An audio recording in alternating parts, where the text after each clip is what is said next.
Sekaranglah saatnya kita bersama-sama, kita ingatkan dalam diri kita sendiri. Ada kewajiban kita kepada yang nomor satu, solat kita sempurnakan. Alladzina yu'minuna bil ghaibi wa yuqimuna as-salata. Wa yuqimuna as-salata. Ini tanda orang-orang yang muttaqin. Beriman dengan yang gaib, dengan dia beriman dengan yang gaib, dia boleh melaksanakan tuntutan syariat, menyempurnakan sholat 5 waktu. Setelah itu apa? Ayat sambungannya, yu'minuna bil ghaibi wa yuqimuna as-salata wa mimma razaqnahum yunfiqun. Dan dengan apa rezeki yang kami bagi kepada dia, yunfiqun, mereka menginfakkannya. Karena mereka dah infakkan baik melalui zakat yang wajib, ada sebut dengan sedekah wajib dalam bahasa Arabnya, atau zakat yang sunnah, sedekah yang sunnah, sedekah sunnah, sedekah wajib. Sedekah wajib itulah zakat, sedekah sunnah ya infak, wakaf dan sebagainya. Barulah akan terdetik hati, ya Allah, bila lagi aku nak beramal, nak bersedekah. Memang berat, bukan senang. Karena itulah pertama sekali setelah beriman dengan yang baik, kita sempurnakan salat, maka kita akan senang untuk keluarkan harta kita. Kalau kita masih berat untuk berimpak sedekah, kita tak payah tanya orang lain, kenapa saya malas ya bersedekah berimpaknya. Mungkin kita kena tengok muhasabah diri, mungkin salat kita tak betul. Mungkin salat kita tak betul. Nak ceritakan sebuah cerita tentang orang yang bayar zakat.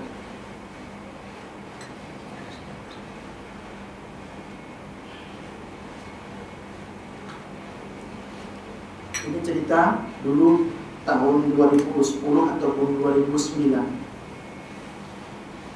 Masa itu ada seorang tetamu bayar zakat, datang ke rumah. Dekat Indonesia bukan seperti kan Malaysia ni ada lembaga, ya ada juga lembaga ambil zakat tu. Tapi yang ditangani lembaga ambil zakat tu khas zakat fitrah aja yang paling yang ditangani lembaga ambil zakat ke Indonesia. Jadi zakat harta itu terpulang kepada keimanan masing-masing. Nak bayar sendiri-sendiri, tak nak bayar, orang tak tahu. Nah, jadi pendek cerita, dia datang. Dia ucap assalamualaikum, waalaikumsalam. Nah, bincang dia boleh masuk, persilahkan masuk dengan suami istri datang rumah. Bawa duit. Memang macam ni Ustaz, nak bayar zakat. Ustaz boleh terimakan zakat saya? Saya dalam hati ini ketika zakat ni selama ni kan duitnya terima zakat. Jadi saya pun kena terima zakat tu maknanya Ustaz terimakan zakat duit, kita dapat duit. Jadi terima. Udah akad. Sebelum kita bincang-bincang paling kita akad dulu kan. Dengan bahasa ini saya zakat daripada harta saya serahkan kepada Ustaz. Saya pun terima dengan bahasa saya terima zakat. Ajarallahu bima ata'ta wa baraka bima abqata wa ajarallahu lakatahu. Habis. Duit diserah pada saya. Cuma salaman. Duit diserah di samping. Tetap tepi saya kan. Nah, kita teruskan bincang cerita. Dekat-dekat habis waktu asar. Tak balik-balik lagi bulan.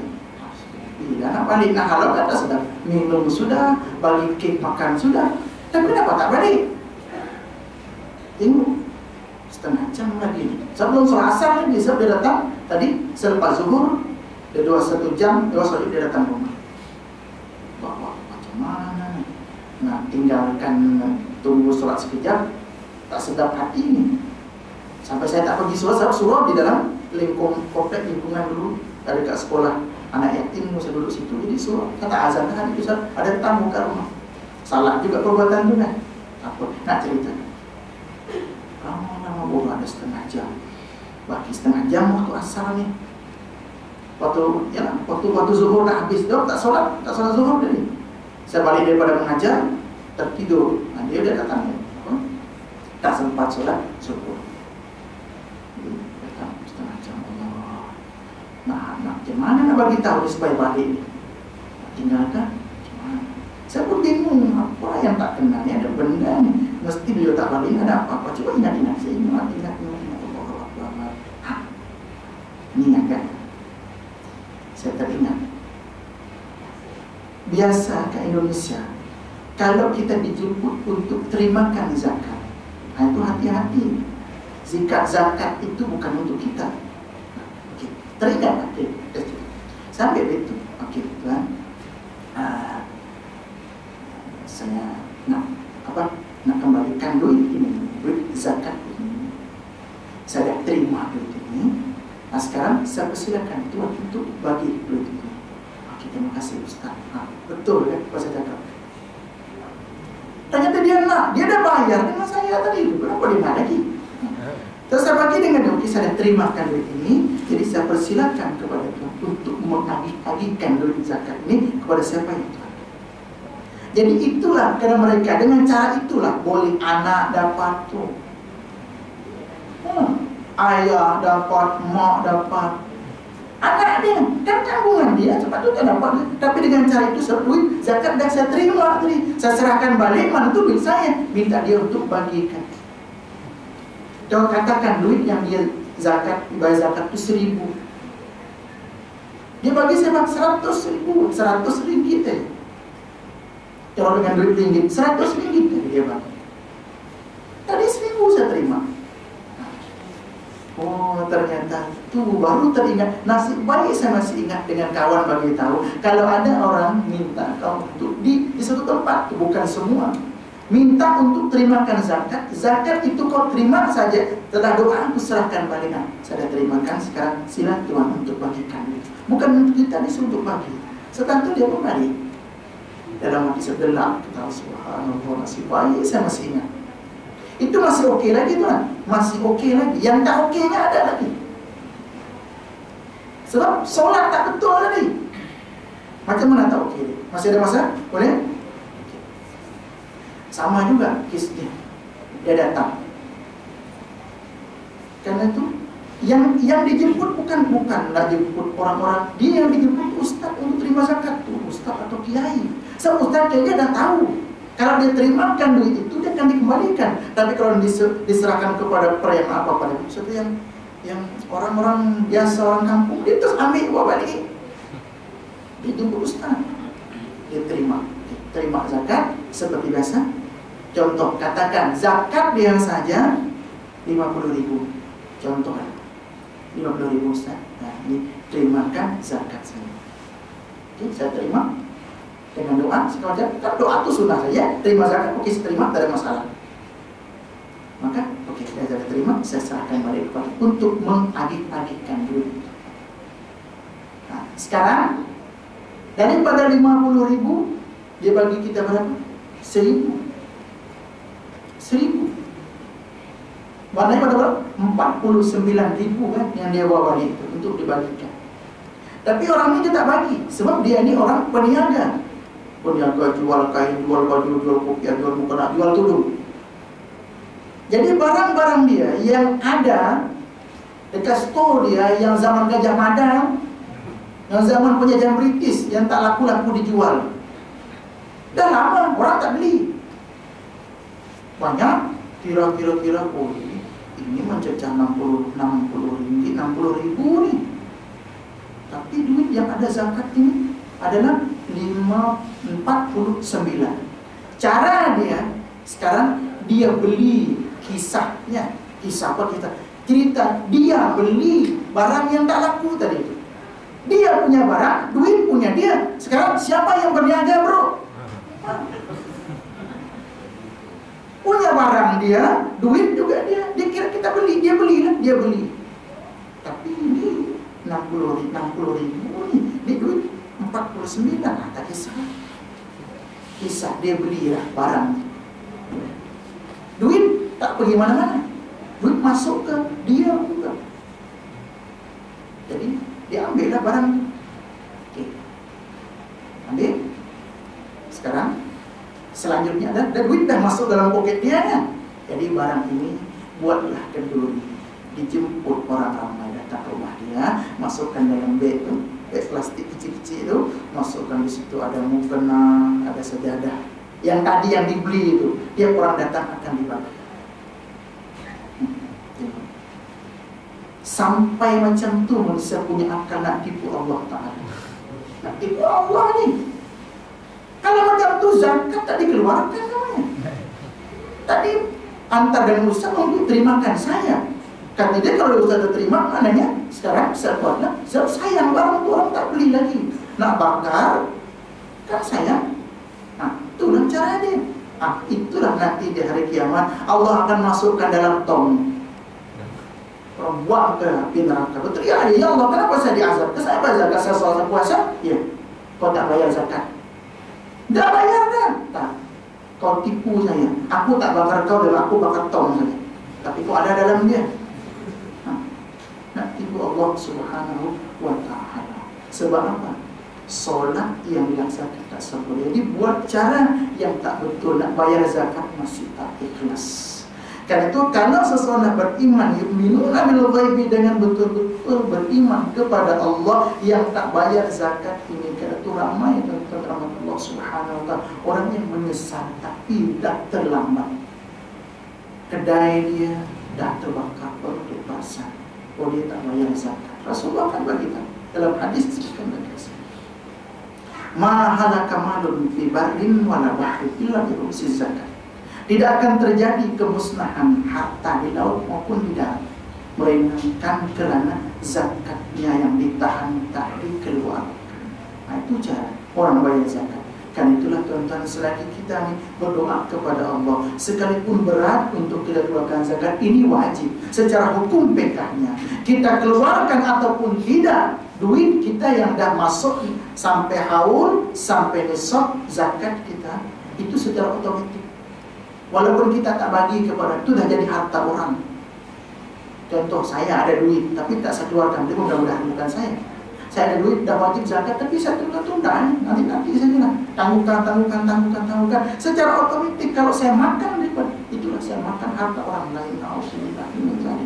Dan itulah kalau dah sampai haul nisab, orang-orang yang ada kelebihan harta yang wajib zakat, dia kena wajib keluarkan. Sebab dia keluarkan ataupun tidak, duit itu dah jadi milik orang lain. Kalau dia tahan tetap ada dalam duit dia makan duit harta anak yatim, harta orang yang berhak menerima zakat secara zalim. Jadi Allah ingatkan, alladzina yu'minuna bil ghaibi wa yuqimuna as-salata wa mimma razaqnahum yunfiqun. Itu ayat surat apa? Ayat yang ketiga daripada surat Al-Baqarah. Dan itulah tuan-tuan rahmati Allah Subhanahu wa taala, itu di antara amal ubudiyah kita untuk kita jangan menyesal. Dan penyesalan yang dah terlambat itu memang tak boleh. Kalau sejarah mungkin berulang, tapi kesempatan itu tidak akan berulang. Kalau katakanlah ada di antara kita ibu-ibu muslimat yang mungkin belum, yang masa Ramadan itu tak habis bayar lagi, bisa segera. Aku tak sempat, tangguhkan nanti senang saja senang. Jadi Ramadan baru terima, tak sempat. Kita paksa.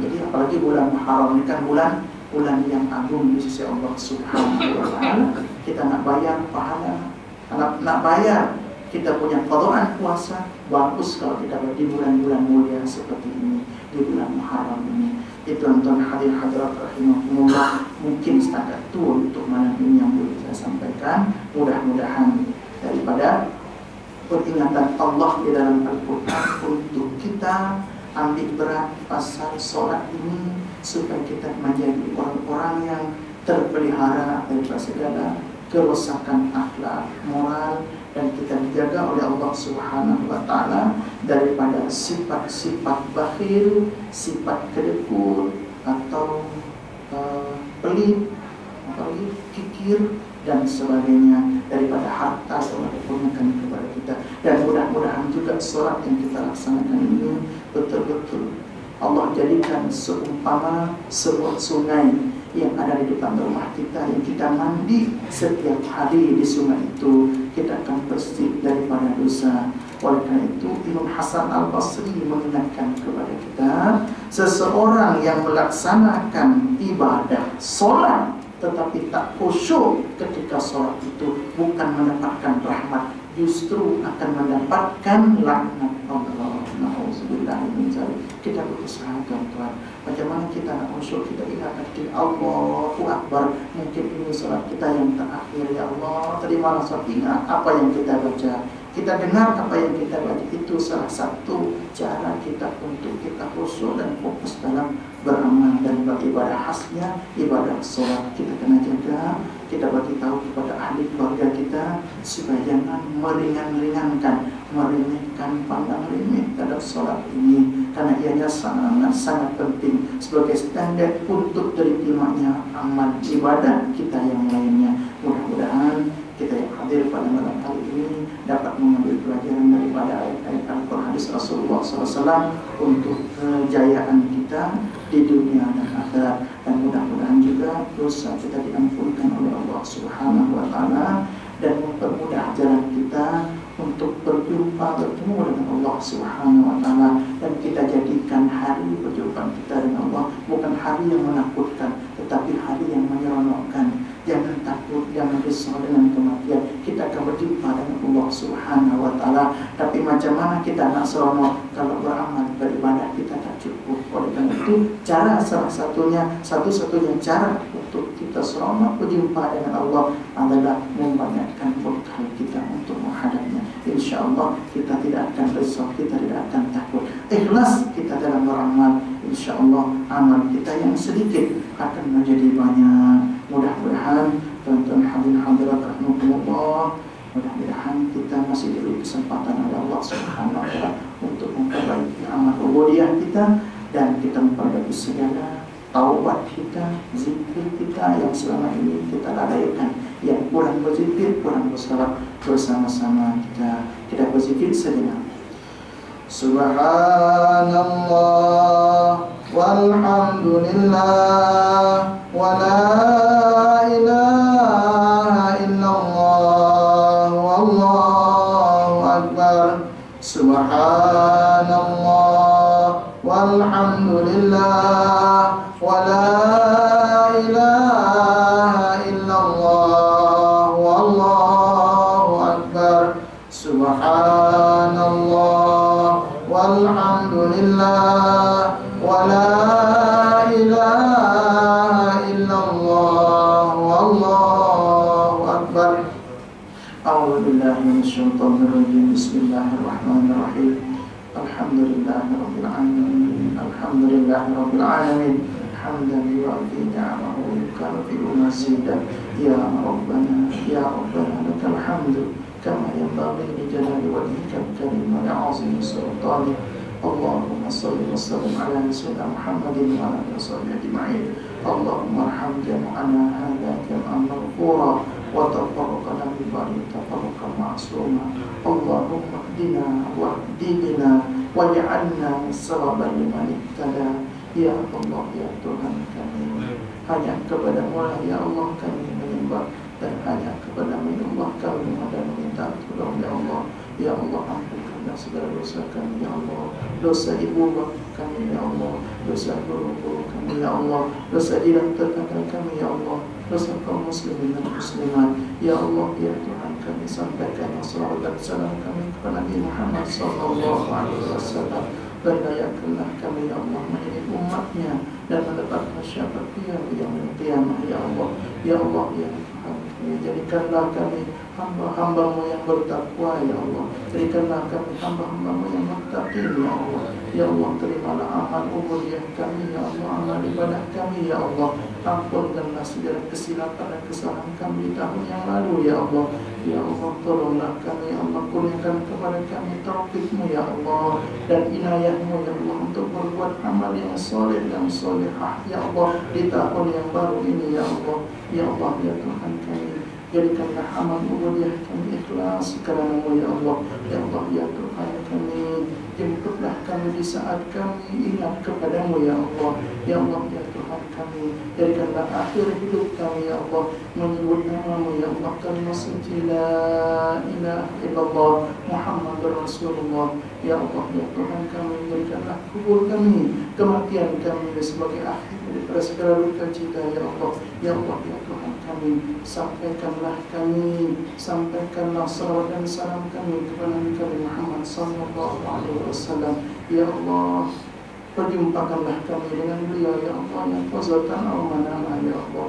Rabbana atina fid dunya hasanah wa fil akhirati hasanah wa qina adzabannar. Subhanakallahumma wa bihamdika nashhadu an la ilaha illa anta nastaghfiruka wa natubu ilaik. Wa sallallahu ala sayyidina Muhammad wa ala alihi wasallam. Amin amin. Alhamdulillahirabbil alamin.